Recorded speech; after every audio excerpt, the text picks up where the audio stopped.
একটা ছোট ব্লগ নিয়ে চলে এসেছি। এখন বাজে রাত 10টা 10 ঘড়িতে।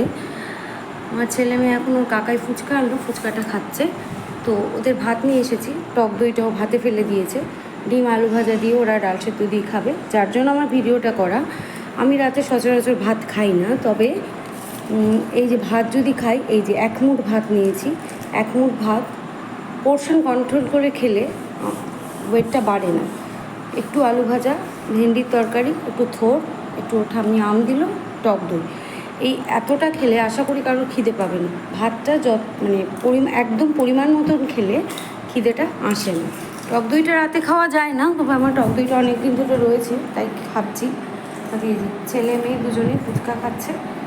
এখন ওদের খাবো, নিজেও খাবো। ঘরের মধ্যে নিয়ে এসেছি খাবার। ভাতটা যতটা পরিমাণ কম খেলে ওয়েটটা নিয়ন্ত্রণে থাকে।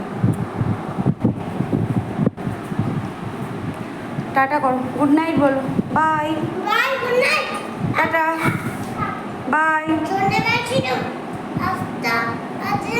আচ্ছা ঠিক আছে, আর কথা বলতে হবে, বাই,